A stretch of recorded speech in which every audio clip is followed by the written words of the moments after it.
Bonjour tout le monde, cette fois-ci encore une revue sur Galvatron. Cette fois-ci ça va être Galvatron dans sa version Cybertron. Ce Galvatron-ci est un triple changer,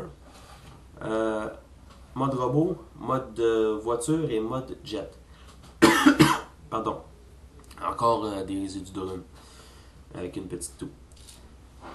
La figurine en question se présente avec des couleurs d'une dominance gris argenté, avec des touches de noir, comme vous pouvez le voir, et certaines touches d'orangé. Ça s'arrête là. On a une plaque de plastique transparent, clair, rouge, ou orangé plutôt, pour illuminer les yeux. On a des cornes démesurées pour la tête, un visage violet. Vous voyez quand même bien des détails pour le visage, vraiment menaçant. Le typique insigne Decepticon sur la poitrine. Bien fait. Présente quand même des lacunes au niveau des jambes, de par la forme, à cause des grosses roues ici. Ça force une espèce d'espacement ou d'écartement pour les jambes. C'est un des gros problèmes du robot. Imposant, pas mal gros. En insérant des piles, on a des sons. On a je sais pas si vous allez être capable de le voir comme il faut. Oui, très bien même. On a une espèce de haut-parleur, le typique haut-parleur qui sonne la canne de conserve. Il va donner des sons.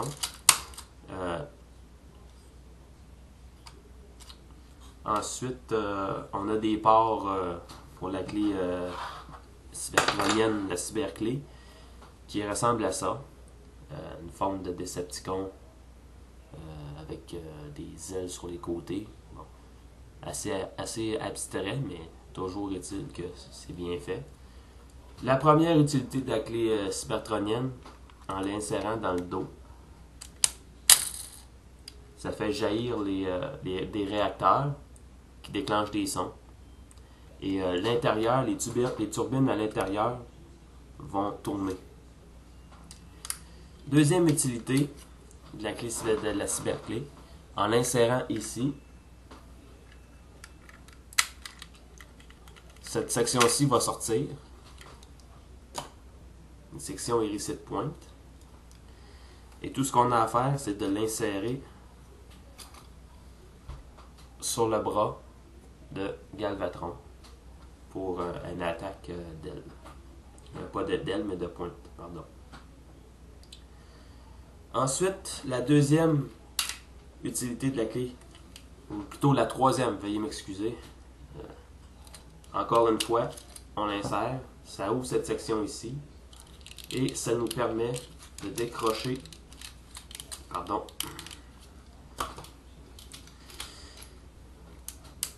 ça décroche le canon qui se trouve à être une roue, et en la redressant comme ça, on a une manivelle, ça fait tourner la roue. On peut ensuite ranger la clé dans le dos, comme ça. De toute façon, ça a déjà fait sortir les réacteurs ici. Donc, au point de vue d'articulation, on a beaucoup d'articulation, un peu plus que sur Galvatron de Energon. Bon, c'est sur la tête, hein. Tourne un peu, mais plutôt limité à cause de la forme de la tête. Entre en contact avec les charnières sur les côtés, donc limité. Les bras peuvent tourner à 360 degrés en y mettant du sien. Ça nuit quand même pas trop. Les sections ici nuisent quand même pas trop. On a une rotation au niveau ici. On a le coude en deux joints. Ensuite, le poignet qui tourne. On a une articulation au niveau de la taille, mais très minime. Click joint encore. Bon, les jambes, comme ça, pour la split. D'avant en arrière, click joints. Tourne ici. Les genoux plient, encore un click joint.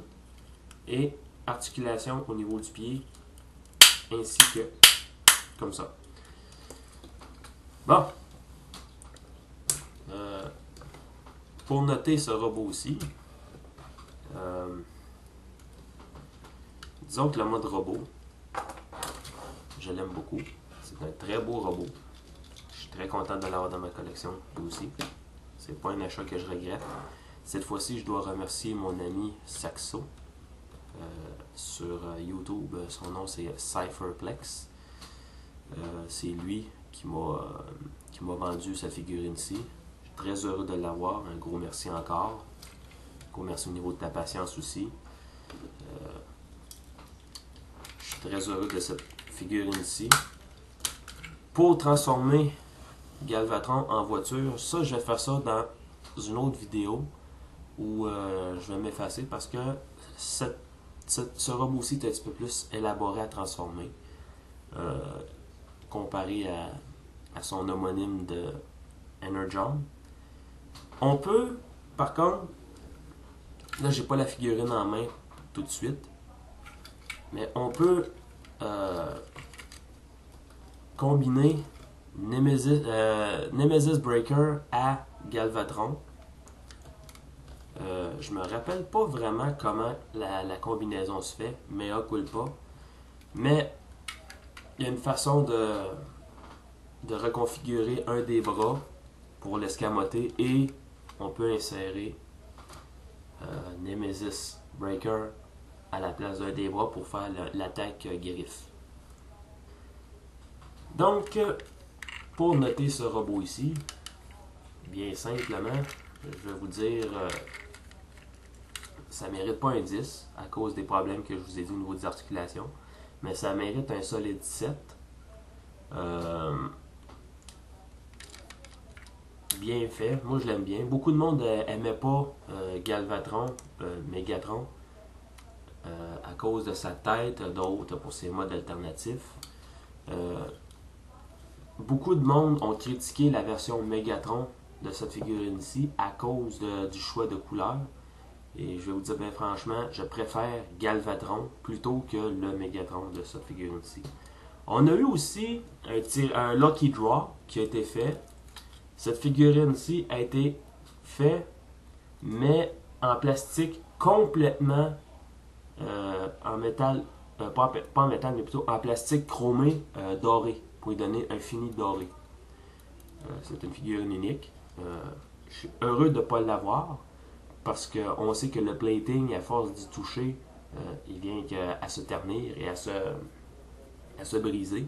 Donc je préfère avoir celle-ci. Très heureux. Il y a aussi des missiles qui vont... Ici, je les ai pas mis, simplement pour ne pas les perdre. Donc,